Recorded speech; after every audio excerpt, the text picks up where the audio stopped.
So today we are to reflect on some important points related to the gospel. Pero sa dili pa ato sa nating bayaw no good morning usab ang atong mga igsuon nga nagsunod sa atong Facebook page. Do bay man ni sila no. Sunod po, salamat kayo sa inyo nga pagsunod sa ato nga kining Facebook account no.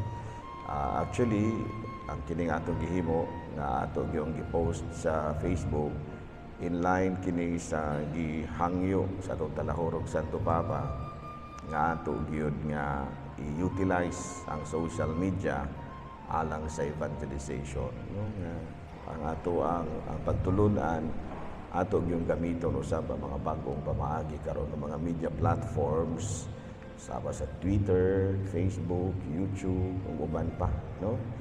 Aron nga mapakailap ang pagtulunan sa Dios. Sa atong ebanghelyo karon, niingon si Kristo sa iya mga apostoles, lakaw kamo og isangyaw nga hapit na maghari ang Dios.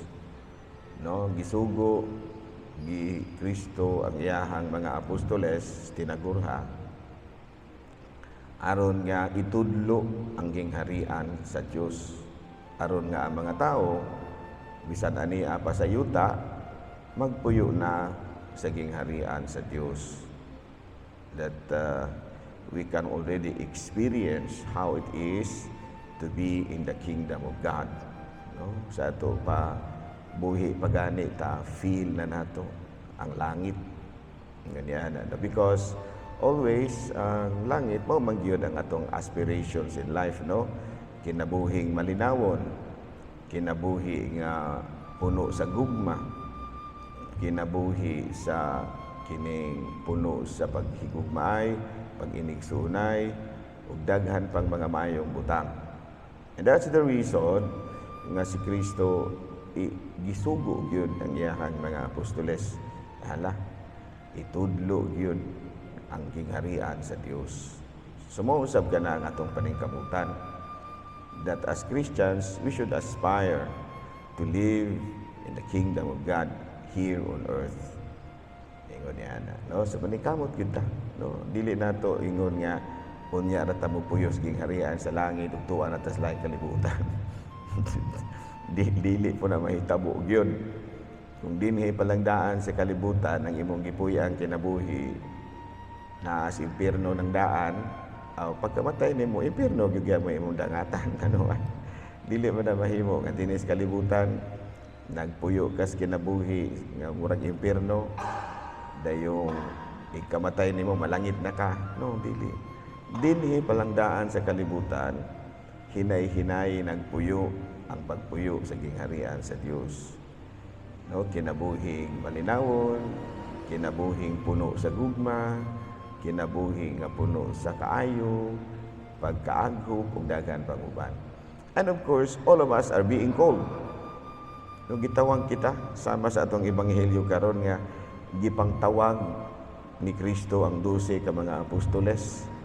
No, matud pa diri gitawag niya sila si San Pedro, San Felipe, and they called them by name.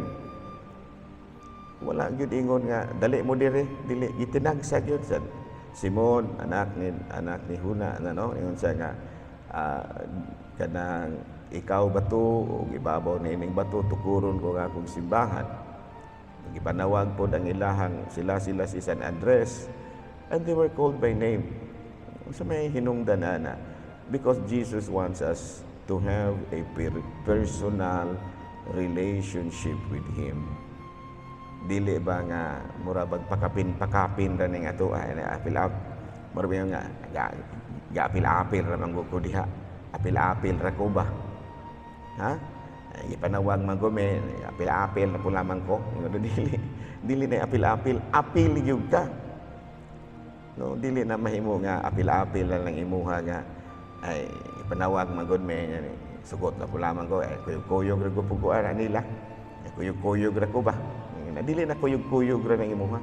You are personally called by God. No? Personal gyud by name. Munang kita gibunyagan taginganlan gyud ta.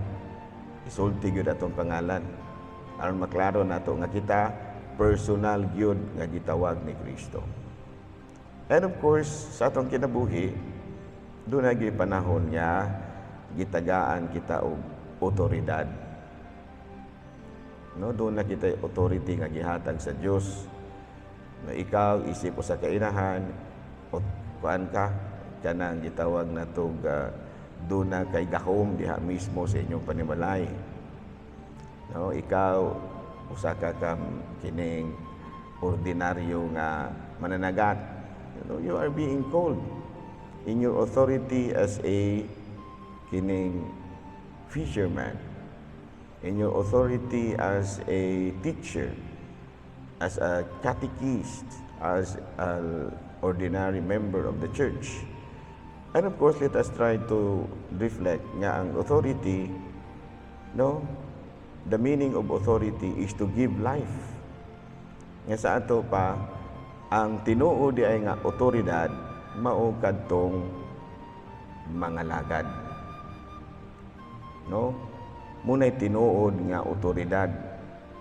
Muna'y tinuod nga gamhanan. No? Kay ang gahom nga gihatag, kay ang gahom anaa kanimo, dili man na imuha. Gihatag man na sa Dios kanimo. So gamita ka na sigon sa misyon ni Kristo, pagsuporta sa misyon ni Kristo, and that is giving life. Nga ang tanan, nga ang mga makasasala magbago o makabaton sa kinabuhing walay katapusan. No, you should do that.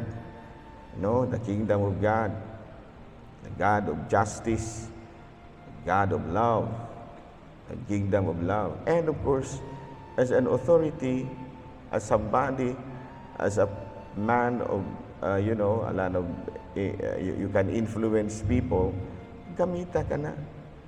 Aron niya makatabang ka sa misyon sa simbahan, nga mao ang paghatag og kinabuhi. Ug dili ordinaryong kinabuhi, kinabuhing walay katapusan. Ingon niya. So, sa atong pagpadayon ni Santos nga misa, malandong tagmaayo. Gitawag man di ta. No? Gusto man di ay ni Kristo nga magpuyo kita sa gingharian sa Dios bisan diri pa sa kalibutan. Unya kitang tanan gitawag man di ta. Nya aduna man di ay putay otoridad. No? Sigon sila sa gisulti. Gitagaan sila gahom paghingilin sa mga daotang espiritu ug pag-ayo sa tanang sakit ug balatian. Doon na sila authority. No, gihatag sa Diyos kanato, apil ta, mga binunyagan. So let us utilize that, no, to share in the mission of Christ. Share in the mission. Hatag ka kinabuhi. No, mga good examples sa imong pagkatao, sa imong pagpanerbisyo, aron nga matud pa sa panultihon ni Kristo. Mapuy-an yun ninyo ang gingharian sa Diyos dinhi mismo ni ining kalibutan. Manindog palihog.